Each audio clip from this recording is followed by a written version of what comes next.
Good afternoon to Dr. Manjit and my fellow classmates. Today, Tanisha, Jack, and I will be presenting a case of the changing face of legal industry in Malaysia. So we interviewed a legal firm called Ahmad, David and Associates. It was founded by two lawyers, Ahmad and David, and it was established since 2017. It is a legal firm based in Malacca and has a branch in Kajang.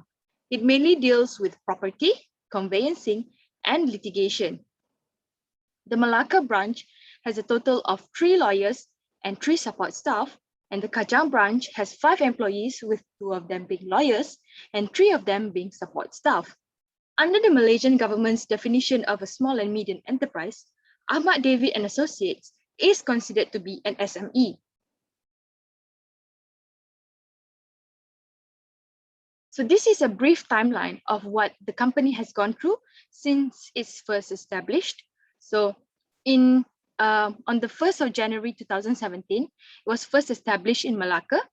And as the company was new and very small, it was quite difficult for them to grow. But they successfully managed to grow from having only 4 employees to 7 employees in 2018. And in 2019, they were growing much bigger and managed to open a second branch in Kajang and became a panel for several government agencies and banks. Example of the government agencies that they became the panel for are like the water supplier for Malacca, and for the banks, they were the panel for Public Bank, BSN, and also Bank Rakyat. And those are considered to be quite main banks in Malaysia. However, as we all know, the pandemic occurred in 2020 and there were movement control orders imposed in March 2020.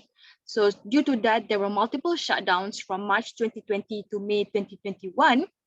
And for each of the shutdowns, it lasted for about 2 to 3 months. It was a full shutdown whereby no one was at the office.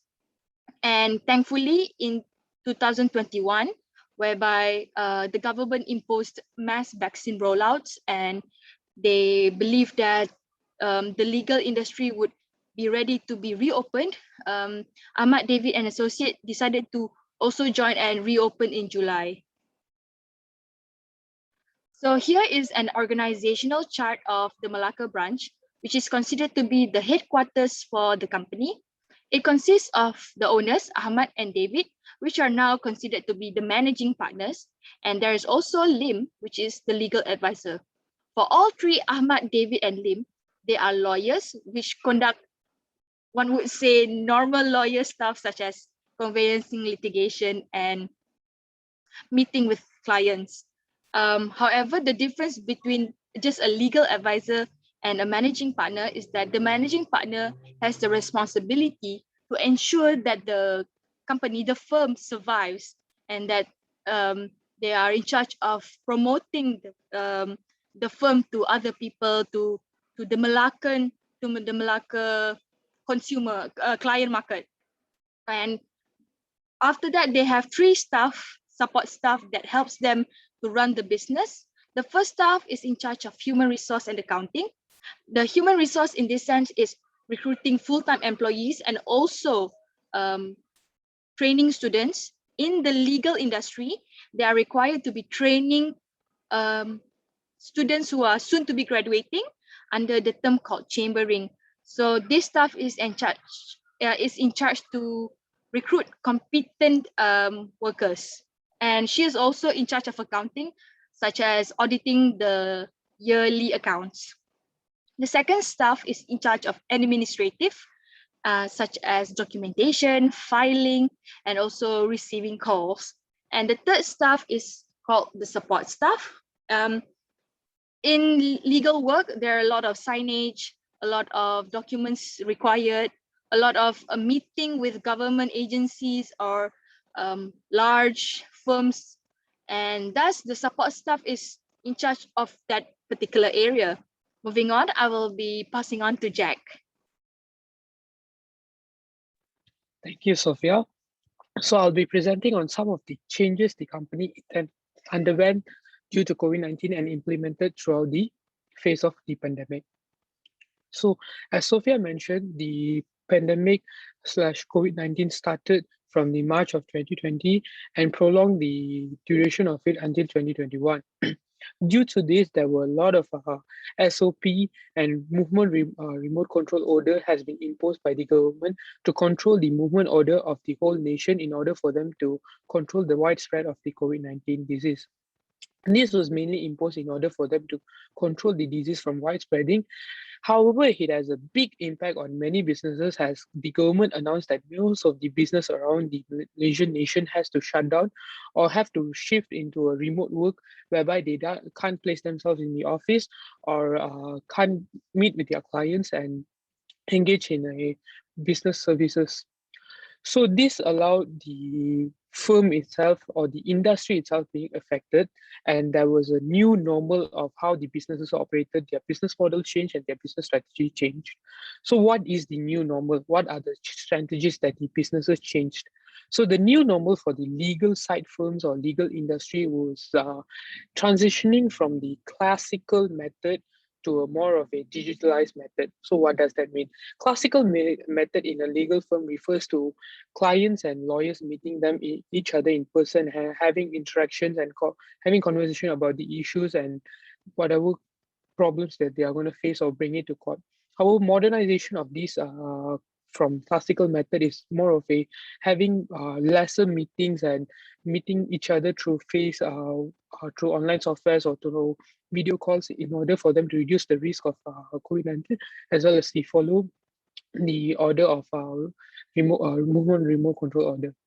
So what the businesses does in order for them to sustain, in order for them to prolong their operation, is for them to change their initial goal from initially focusing on growing to more focused on sustaining. Like Sophia mentioned before, the business founded in 2017 grew to become a bigger firm as years progress. However, due to the lockdown, the manager mentioned that they weren't taking in any more stuff as it was difficult for them to handle as they were financially affected due to the law decrease in demand. So this means that many industries or many firms were affected as there was a huge drop in demand. So businesses' goal has to change from growing to sustaining in order for them to prolong their business operation. So moving on.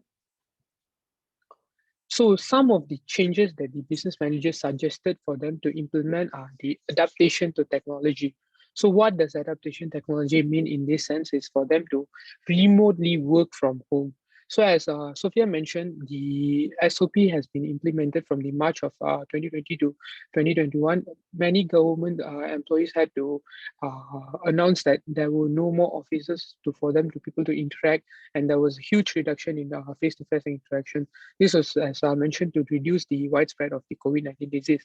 So due to this, people have to shift their initial strategy of face-to-face interaction to online interaction. So how did they do that? Through online meetings. So what sort of online meeting? They have meetings via Zoom call or other sort of platforms like Teamviewer in order for them to interact. So, what else was changed in the process? Something like for legal firm, they have to attend court meetings for them to interact and solve issues. So even that changed as many court meetings were conducted online for the lawyers to attend the online meeting and interact between each other and sort out issues. It completely transitioned from their classical method to more of a modernized method. However, there were impacts of these changes. Next slide. It was quite difficult for them to transition from the classical method to the modernized method. Why? It is because there is something called lack of personal touch. So what is lack of personal touch? In a normal business like a normal buying and selling business or a marketing business or a management in business, you tend to interact with customers without any emotional interaction. However, when it comes to a law firm, it is very important for you to build a relationship with your client in order for you to understand what your client wants and deliver the service that you intend to deliver. So in that sense, for a law firm to be effectively providing their service, they have to have a very confident and a very improvised personal touch to their fellow clients. Thus, due to the lockdown and transitioning from classical method to digitalization, clients and lawyers tend to not face each other in person. Thus, that leaves like a big gap among one another, which allows them to less communication, which allow them to reduce the communication they have between each other. So it is very hardful for law firms to transition from the phase of classical method to digitalization. So moving on. So another reason why is it hard for these law firm to transition is because of this term where society and the people around us are transitioning from a normal environment to a term called survival mode. So what is survival mode? Survival mode is where these people tend to not focus on unnecessary things and tend to live on a more of a conservative way. So in terms of that, we should know that legal firms or legal services are considered a bit pricier because of the legal offerings and the procedure involved. So the services tend to be higher. So when people and individual move from a normal scenario to a survival mode, they tend to not prefer services such as legal services and property purchasing and all that. So what it becomes is the demand for the industry has itself decreases. This affects the financial flow of the business, the cash flow of the business. So thus, this affects how the business operates throughout the pandemic. So other than this issue, there is another issue of the pressure on the employees. Employees have to face a lot of heavy work due to the unlimited pressure on them because, as I mentioned, from a classical method, from changing from classical method to modernized method, people have to work remotely. That is a transition from whatever they are used to something new. So for them to adapt into new sort of environment and for them to learn new sort of ways on interacting and communicating with the client would be hard. So for this sort of things, the employees would be working constantly under pressure, which would affect the work-life balance of the employees as well as the productiveness of the employees. So that's all from me. I'll be passing on the mic to Tanisha to further explain. Thank you, Jack. In order to understand Ahmed and David's case further, we did a little research on how other law firms in Malaysia were affected by a similar type of change due to COVID-19. It is evident that the spike of COVID-19 has caused works to stop in most, if not all, law firms in peninsular Malaysia. Not only do lawyers find themselves trapped in the midst of chaos trying to manage their clients' expectations, lawyers are also not able to move forward with their clients' instructions following the movement control order announced by the Prime Minister on 16 March 2020. Conveyancing lawyers, on the other hand, are also affected as they are unable to conduct registration of land titles as land offices are closed. With works coming to a halt, law firms are immediately impacted in terms of revenue. As unfortunate as it may seem, the costs incurred by law firms, however, continue to rise: overhead, rental, and even employees' remunerations. Following this, concerns were raised with regards to the cash flow of law firms.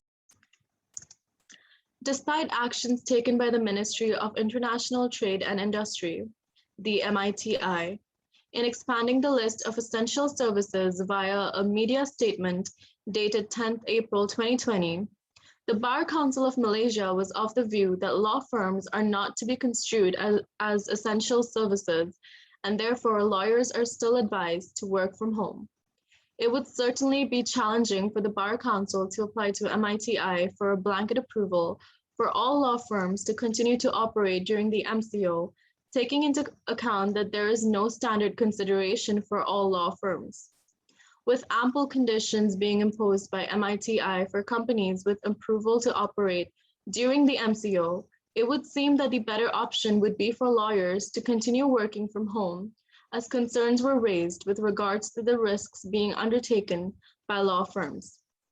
Essentially, MITI has placed an onerous obligation on employers to ensure that the health and safety of their staffs are safeguarded by sanitization processes. It is believed that technology has made it possible for lawyers to work remotely from their respective homes, and that this remote lawyering should continue for at least another 6 months or even up to a year. Let's look at some statistics now. A Bar Council online survey was carried out among law firm owners with 844 responses collected. The survey was done from 10th to 20th April. It was meant to gather responses from sole proprietors or partners in West Malaysia. This time period would have been deep in the midst of the movement control restrictions, where law firms had not opened up yet. First, the respondents set out whether they would be closing, downsizing, or continuing with their law firm. More than one answer could be provided, so the raw percentages here are not meant to add up to 100%. The researcher crunched his own numbers and concluded that about 49.8% of the responses pointed to closing or downsizing their practices. 42.7% pointed to maintaining their current practice. Second, the respondents answered whether they intended to recruit lawyers or pupils after the lifting of the movement control. Again, more than one answer could be provided, so the raw percentages here are not meant to add up to 100%. After further calculation, 56% responded specifically that they would not be hiring due to financial issues arising from the MCO, while only 5% said yes to hiring lawyers or pupils in chambers. Lastly, respondents were asked about their current reserves, as in how much rolling buffer the law firms have and how long they can sustain based on it. 31% of them said that they would only have 1 month's reserves, while more than half of them had reserves of 2 to 3 months. This shows how the movement control has eaten into these months of reserves. The survey results, as well as other findings in the report, show that law firms are very much having to focus on survival. They have to manage their reserves, their overheads, and they have to try to cut costs. So the law firm will take a cautious view on taking on more headcount and costs. That's all from us. Thank you for listening. And here are our references.